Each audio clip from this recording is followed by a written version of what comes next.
Huitième match de N2 pour le SAS Football que vous voyez ici à l'entraînement, qui va rencontrer Furiani. On va prendre les nouvelles avec le capitaine Gaëtan Bussmann. Bonjour Gaëtan. Bonjour. On a envie de dire que vous êtes un peu à la croisée des chemins. 3 victoires, 1 nul, 3 défaites. Ça veut dire que ce match-là peut vous faire basculer d'un côté ou de l'autre. Ouais, on ne regarde pas dans le sens là. On se prépare pour faire un bon match, pour progresser dans le projet qu'on a en place depuis le début de l'année. Et voilà. Comment ça se passe en ce moment? Vous restez sur 3 victoires consécutives avec la coupe. On va dire que la trajectoire est plutôt bonne.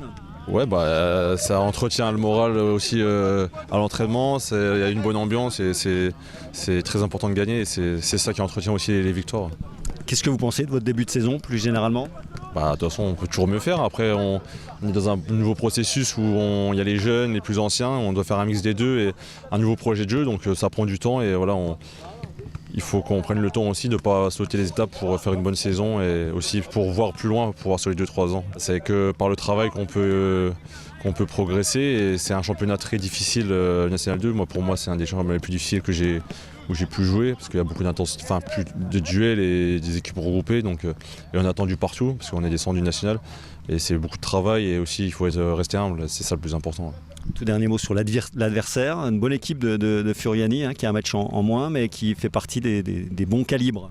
Ouais, c'est sûr qu'il y a 5-6 équipes qui sont pas mal cette année, avec Bobigny, Fleury, Balagne aussi. Et ça fait partie des bonnes équipes. Et après, on l'aborde comme une autre équipe et c'est à nous de mettre tout en place pour gagner. Et si on met les ingrédients nécessaires et ce qu'on travaille depuis le début de semaine et depuis le début de l'année, je pense qu'on peut faire un bon match et il faut qu'on apprenne de nos erreurs aussi. Ok, merci, bon entraînement Gaëtan. On va aller voir votre coach qui est tout là-bas pour prendre un petit peu des nouvelles plus généralement avec Nicolas Rabuel qui est là. Bonjour Nicolas. Bonjour. Je disais à Gaëtan, vous êtes un petit peu à la croisée des chemins, 3 victoires, 1 nul, 3 défaites. Ça peut basculer devant ou derrière? Oui, ça peut basculer. Il y a toujours des moments charnières dans une saison avec des matchs qui peuvent nous permettre de basculer du bon côté, j'allais dire. Mais après, et je viens de faire un long topo avec les joueurs justement ce matin là-dessus, c'est que notre système de performance, il n'est pas uniquement basé sur l'analyse des résultats, parce que ça c'est une donnée brute.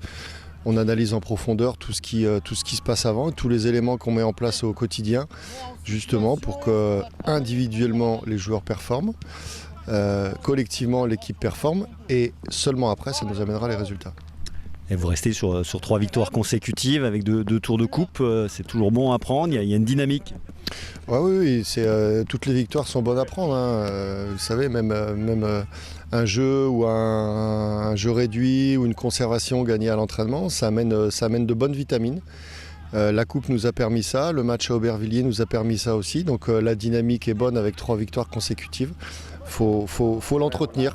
Un mot sur l'adversaire de samedi, Furiani, qui est une très bonne équipe de ce championnat avec un match en moins. Comment vous l'avez scouté? Quelles sont les forces et faiblesses de l'adversaire? On sait que Furiani, depuis 2 ou 3 saisons, c'est une équipe justement qui performe, qui a des résultats. Leur début de saison est dans la lignée de leur saison dernière, où ils ont joué quand même le haut du tableau toute la saison. Donc on se méfie beaucoup d'eux. Les forces-faiblesses, je les garde pour moi. Et un petit mot sur l'effectif, donc Ndiaye suspendu automatiquement. Oui, Las qui est suspendu, on attend le résultat de la commission, on espère que ce ne sera pas trop sévère pour lui. C'est un joueur qui a beaucoup donné, qui n'a pas beaucoup joué depuis 1 an, et certainement que ce surplus d'envie, d'énergie a fait qu'il a mal réagi sur le match de coupe. Hormis Ndiaye suspendu, donc effectif au complet pour cette équipe du SAS Football qui va passer un vrai test face à des Corses de Furiani ambitieux. Coup d'envoi de la rencontre ce samedi à 18h au stade de la Colombière.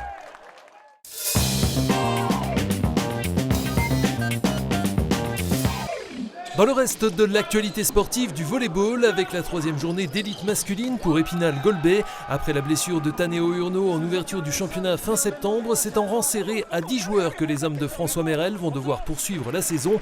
Victorieux il y a 15 jours à Charenton, le GVB espère enclencher une série dès ce samedi avec la réception de Grenoble Université qui présente le même bilan comptable. Début à 19h au gymnase Viviani. En élite féminine, les Louves de Saint-Dié viseront un 4e succès en autant de matchs chez le Pays Viennois.